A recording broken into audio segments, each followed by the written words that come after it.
Morning, everyone, and thank you for joining us for the Pantoro Gold quarterly webinar update. Today's webinar will be presented by Pantoro Gold Managing Director Paul Smirlak, who will provide an update on operations at the Norseman Gold Project following the release of the company's June 2026 quarterly activities report. Please feel free to submit your questions throughout today's webinar using the Q&A function located at the bottom of your screen. At the end of Paul's presentation, time permitting, he will address as many of your questions as possible, and where appropriate, we will group similar questions together. Before we get things started, I would like to remind you that today's webinar is being recorded. Paul, over to you. Thanks very much, Sam, and thank you everyone for logging into the webinar this morning. So, in going through the quarter and the full year, I really want to get across the message that the operation and its ultimate growth is moving in the direction that we expect it to move in. So we're still in the early phases of our operations. The production has been slightly lower than we expected in this past year. However, our growth program is proceeding extremely well. So first of all, we've maintained a very strong balance sheet. That cash and gold is down slightly over the last quarter, and that's primarily because of the investment that we made in Mega Resources and also the share buyback, which has been active throughout the quarter. In terms of our production, it was below what we expected during the quarter, and we have documented the primary reasons for that, primarily impacted by labour, particularly in the underground mining space. But we also had some other incidents that I'll go through during the presentation.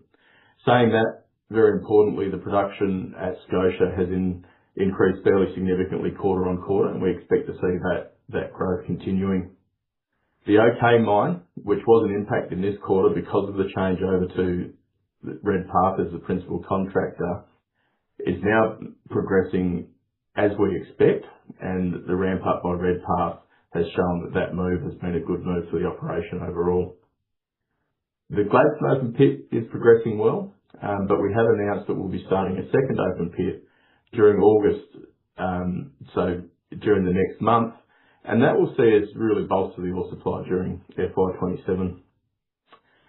I think from an exploration point of view, as I said, that growth program is going extremely well, and we announced a new discovery at the Racetrack deposit just 600 metres north of OK during the period, as well as some very good progress in the Mainfield.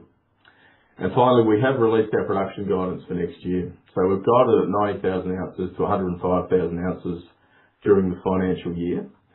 And we need to be very clear that we see that weighted in the back half of the year. So the front half of the year, we have those additional open pits commencing. We have flexibility at Scotia continuing to improve, and those labour rates, the number of underground operators substantially increasing as we speak. So all of those things will come to bear over the first half of the year, and that second half of the year should be substantially stronger. So the quarter's just gone, 18,000 ounces of production, so slightly above last quarter, but certainly not where we expect the operation to be in the longer term. Again, that was primarily impacted by the levels of labour at the Scotia mine and the changeover at the OK mine. The all-in sustaining cost of just over $4,000 an ounce was heavily impacted by that change at OK during May. We saw the all-in sustaining cost sitting at $3,540 for the other 2 months. You can see we still have strong cash flow at $44 million of EBITDA, and as I covered, we effectively held our own with that cash and gold despite those challenges when you exclude the investment in Mega Resources and in our share buyback. So moving on to the operations now, I think very importantly, we have seen a strong effort in the safety arena. We are now 12 months LTI free across Norseman, which for such a large site with multiple operating mines is certainly an excellent achievement that should be celebrated. We've continued with strong community initiatives throughout the period. As always, very focused on education and bringing additional people into the industry and in multiple areas within that industry. I think the last dot point there in the community issues is also extremely important with that positive relationship that we've had for a long time now with the Naju people has seen us clear over 90% of the work areas that we want to be exploring on over the next couple of years. So when the climate changed a little with the change in legislation in Western Australia, a number of areas that weren't previously required to have native title agreements in place were affected by the need to go and do full heritage clearances. We've proactively gone about that with the traditional owners both within the town and the wider Naju group, and that's been an excellent outcome that now sees us air core drilling on Lake Cowan, which has been a target of ours since we recommenced this growth program. So looking at the operations summary, we've covered most of these numbers already. You can see that we have reported the all-in sustaining cost, excluding the ore purchase agreement. So the ore purchase from Mega saw an additional expense of $10 million. We did see positive cash flow of roughly $2 million out of that first small parcel. I'll cover the status of the Mega open pit and how we see that moving forward for the remainder of the year later in the presentation. So looking at the operational guidance for FY27, I've already covered the production expectations. We expect that exploration spend to be around where it has been for this year at $45 million, and that's going to entail 5 underground drill rigs and 3 surface drill rigs. All of those drill rigs are on site and turning now, and we expect them to be for the entire year. And we do have that lake-based air core drilling underway that I mentioned. The increase in major project capital to $100 million is reflective of our commencement of both additional open pits and getting into the main field as our third underground mine, and really establishing multiple production areas within that mine so that we see the production grow substantially over the coming 2, 3, 4 years and well beyond that. The operational flexibility that I've talked about, I think Green Lantern in particular introduces an additional roughly 700,000 tonnes of combined ore and low grade, and that's split roughly 50-50 between high grade ore and lower grade ore. But it will see us building stockpiles between Green Lantern and Gladstone Everlasting of approximately 600,000 tonnes throughout the year. And that will ensure that we have good fresh ore feed for the processing plant at all times. We have been impacted significantly over the past 6 months with particularly wet weather in Norseman. We haven't talked about it a lot. It's a climatic condition that we need to manage. But oxide ore, which we have a lot of in lower grade stockpiles, becomes very difficult to process during those wet weather times. The Green Lantern open pit is completely fresh and will allow us to really ramp that processing rate up to back well beyond that 1.2 million tonnes per annum. The partnership with Mega Resources is also a shorter term stopgap during this first 6 months of the financial year, where we expect approximately 16,000 ounces of ore to be delivered at plus 4 grams per tonne to assist with that overall mill feed and maximising our productivity through the plant ahead of having large stocks of our own ore. So moving into the operating mines, Scotia produced 9,500 ounces this quarter. Like I say, that is a 46% improvement on the previous quarter, and we expect to see that continuing to improve substantially over the coming quarters. You can see now that we've been talking about developing ore in the northern sides of the mine for some time now. We have commenced that stoping in the northern side of the mine and in the lower extension areas of the historical workings, and we're currently on our third ore level. As far as development goes, we're currently cross-cutting into our fourth level in that Scotia Deeps area.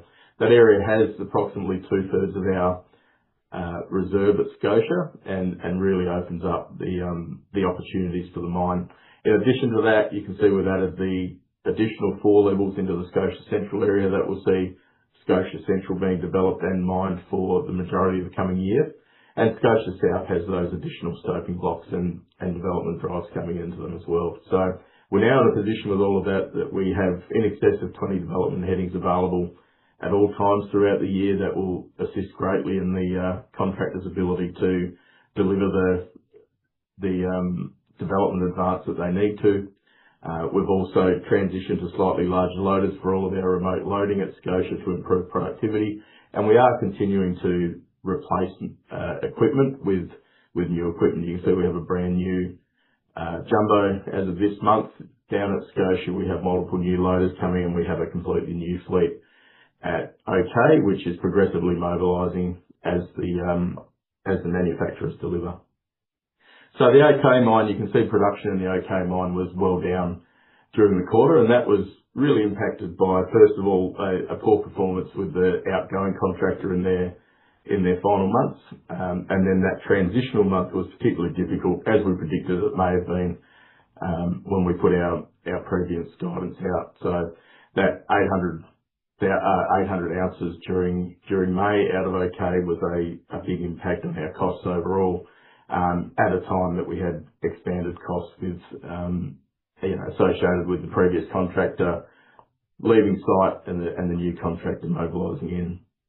So we have seen a rapid improvement in that over the couple of months post May from Redpath, and I think that it's demonstrating already that it was certainly the right move to roll into having Redpath covering all of our assets. We've also referenced some geotechnical conditions at OK. We've been referencing those for a little while. Those that have been following the story will know that we've transitioned our accesses from a central access in the deeper O2 lode out to end-on accesses in the deeper levels, and that's really all about being able to remove what we call shrinking pillars as we're stoping the ore. Those shrinking pillars are the primary source of increased stress levels and subsequent seismicity. So we have a couple of those levels left to fully extract. We're managing them very closely. We have a full seismic system in place. We have multiple industry experts working and ensuring that we only take the blocks of ore that are going to maintain that as manageable. And we expect that as we go into the period in the sort of second half of the year where we only have levels that have removed those shrinking pillars, that we will have largely addressed the issues that we've seen with some of those geotechnical conditions during this year.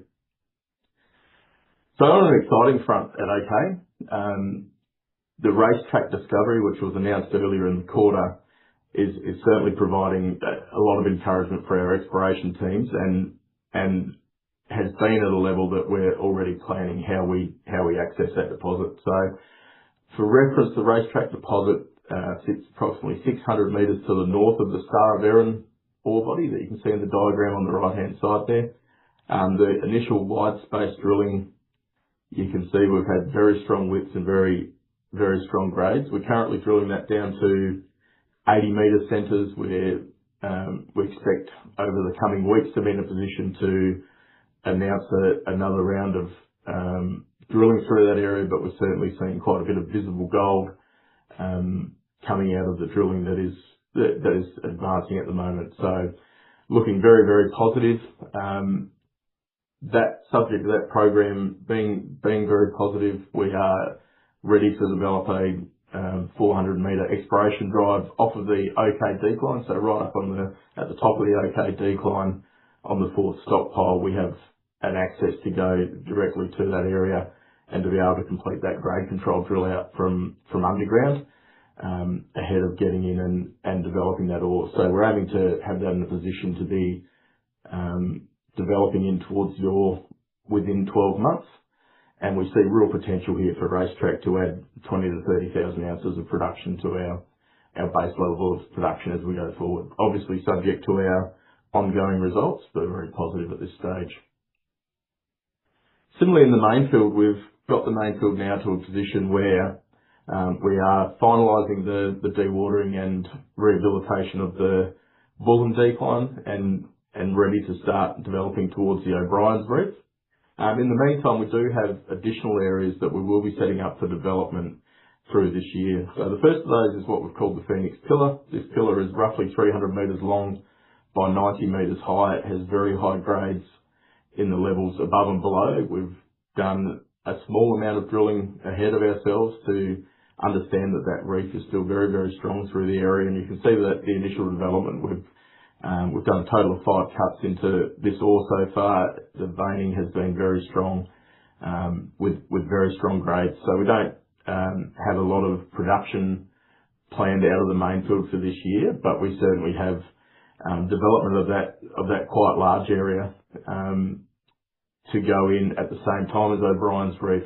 We're also establishing ourselves to do something similar over from the Butterfly decline in the Butterfly ore body that we've reported previously. So while it will be a small production out of the main field in this coming year, we expect that to ramp up to 50,000 ounces and beyond over the coming years. So that is delivering exactly what we expected it to deliver when we started all of this work. The Gladstone open pit, we have now fully approved that stage 3. So stage 1 that you see in green there is effectively complete. And again, part of that guidance being lower in the first half of this year is we have a couple of months now where we're processing stockpiles primarily of what we've already mined out of Gladstone. We do have a little bit of ore coming out as we fully get into that stage 2. But, come September, stage 2 provides us a very strong ore feed for the remainder of the year. Similarly, stage 3, which will progress in line, will see us out combined with Daisy South mining in this area out until August 28 at this stage. We are also drilling for stage 4 that you can see at the north end of the page there, which could very well see this pit having another year of life as we're ramping those additional undergrounds up. So we've talked about the Green Lantern pit. I've just included a plan there to show exactly where Green Lantern sits. It's down in the Scotia mining area. We've already cleared the next cut for that open pit, as you can see, and we've pretty extensively grade controlled now. This picture is from a couple of weeks ago. We expect the mining here to commence late in August, and from September this open pit will be contributing ore to the plan overall. We'll have stockpiles approaching 200,000 tonnes by the end of December, which, as I said, really allows us to ensure that we maintain those maximum processing rates right throughout the period. So the partnership with Mega Resources has not been without its hiccups either in this first quarter. So we provided the finance to Mega. They delivered one parcel of ore which processed very well. It recovered very well at over 96% recovery. Unfortunately, Mega, despite all of their hydrological studies, hit a perched water table within the open pit that they are mining. That saw the open pit fill up. The inflows in terms of managing those weren't so much of a problem, except that they didn't have those discharge permits for removing that water. So they've been able to move very quickly. They have agreements in place with a neighbour to discharge that water into other open pits. They've had some open pits of their own that they've been able to dewater the majority of what they have in place. They are expecting over the coming couple of weeks full permits to discharge the water that they see in the open pits, but they've been able to manage it with the immediate sources that they have, whereby drilling in the open pit has restarted. We expect mining in the open pit to start by the end of this week, so effectively from August to be mining there again, and that should see us having ore delivered from the end of August, early September, right throughout this first half of the year, before we go 100% back onto our material. And finally, in terms of greenfields exploration, we've talked about this a little bit. I think it's been an area that investors and geologists generally have been very excited about getting onto, and that is Lake Cowan. So Lake Cowan was explored by Western Mining from 1990 to 1992.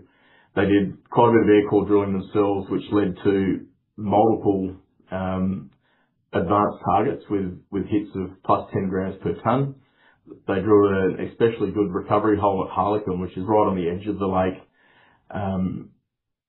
In 1992, that resulted in them stopping all other work on those lakes, and they produced 800,000 ounces of gold at 10 grams a tonne over the coming decade from Harlequin. The total resource there is well over 1 million ounces. There's still a few 100,000 ounces in the resource there today as we speak. So this area is, in terms of modern exploration, effectively untouched.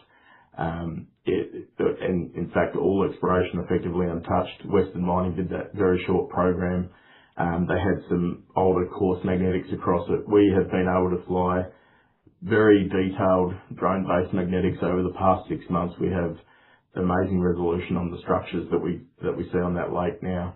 We have an 80,000 metre air core program, which is well underway now. It's been underway for the last month. About 50,000 metres of that drilling is on Lake Cowan itself, and you can see the rig working on Lake Cowan in that picture, and also on the Polar Bear Peninsula, which sits in the northern parts of our tenement areas, where Western Mining left with some very large exploration targets, just as they did on these lakes. So really exciting time to be able to get onto these greenfield areas, and I think now gives us that very true pipeline of exploration, where we have existing mines that are being extended at Scotia and OK and the main field. We have multiple other deposits that are effectively infill drilling to bring into reserve and keep producing, and we now have this not quite greenfields but near greenfields pipeline in front of us as well. And I think the generative work that our exploration team, based on these sort of more greenfield areas, is doing has really shown the value at the racetrack deposit, and I'm confident we're going to see similar results as we come into these other areas. So in summary, I think we've covered the majority of what people hopefully will want to talk about today. We have a very strong balance sheet, and we expect that to continue. We will, we will pause the buyback until we have that sort of cash and gold balance sitting at $250 million again over the next quarter. That's been our stated sort of position for a long time. We want to ensure that we keep that strong balance sheet that is enabling us to fund all of this exploration and new mine development.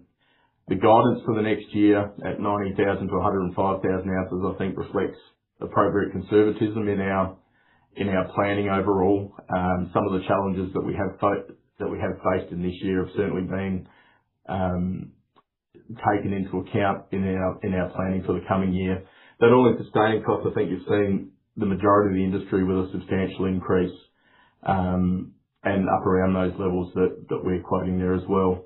So look, everything's in a good spot for us to deliver excellent cash flow throughout this year and to continue building on that extensive growth that has really been the cornerstone of our strategy here at Norseman over the last couple of years since we got the operation into profitable production. So thank you very much. Very happy to answer some questions.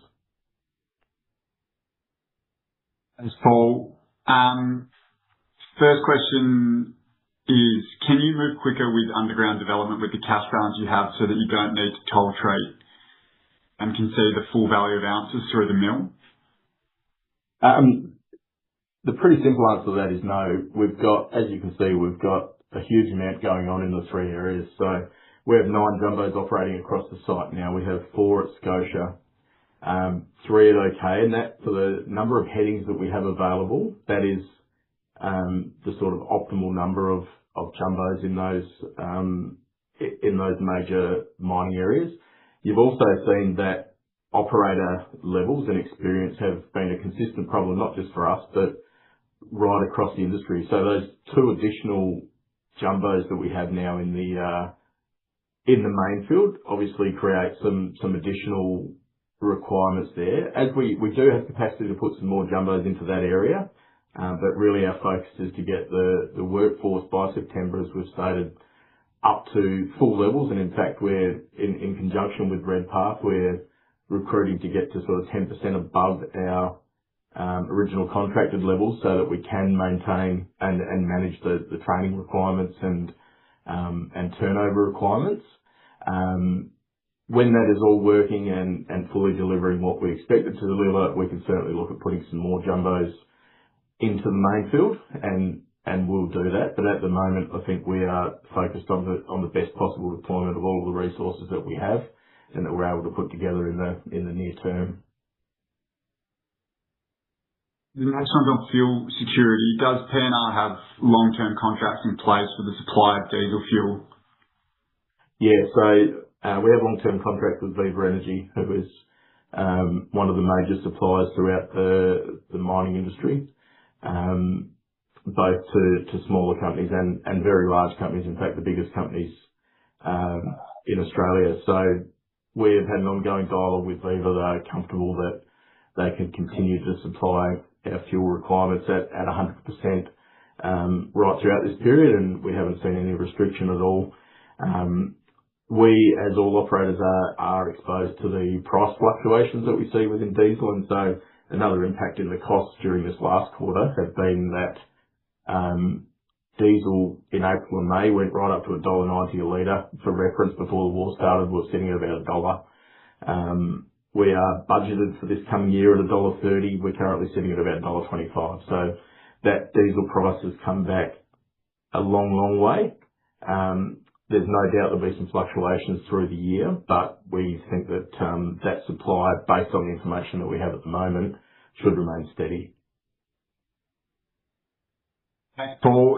Question here on just on the seismicity of the OK underground. Can you expand on this a bit more? Have you re-entered the levels where the seismicity was recorded, and are you expecting to increase your ground support at lower levels? And has this manifested in FY27 cost guidance? Yeah, first of all, it's certainly in the cost guidance, and yes, we have re-entered all of the levels that have been affected by those areas, and there's only actually 2 levels left with stoping on them, with those central accesses that have been affected by the seismicity. So one of those has completed the rehabilitation. There's another one being rehabilitated as we speak. We have increased the ground support regimes in those areas and other stress areas, and those costs are certainly part of that cost guidance going forward. And also the production rates. You can see that in our guidance for the year, we do have OK doing a little bit less than we have in the last couple of years, and that's really, again, around being a little bit conservative on what could happen with these conditions. But again, we've installed a full seismic system at OK. We have the very best professionals assisting us with all of that stress modelling and management, and we're quite confident that our changed mining sequences, which we did change before this seismicity started, by the way, it's just unfortunately it started earlier than we expected. We're quite confident that as we get into that position that it is very manageable, and it's a pretty common thing across most mines in the goldfields that go to that sort of 600, 700, 800 metre depth and beyond, and we've seen most of them being managed to well over 1,000 metres deep. Thanks, Paul. That takes us up to the half-hour mark, so I'll just throw that to you for some closing comments. Sure. Thank you, Sam. Hopefully we've covered most of what people want to see here, and I really want to get across to all of our investors that this is a long-term growth story that we see continuing to provide good returns over the coming decades. There will be some ups and downs in that production profile, but the more of that high-grade underground mining and additional open pit material that we have in front of us, the more we'll iron those bumps out. So we've been pretty conservative in our forecasting for the coming year. Hopefully we achieve those levels quite easily, and I think that the future in terms of that overall growth to 200,000 ounces is in good standing. I think probably the last thing I should say on that is that we will have updated resources and reserves out in September. And at the same time, we expect to put out a revised 5-year plan, which will show our intended ramp up to those higher levels. So thank you.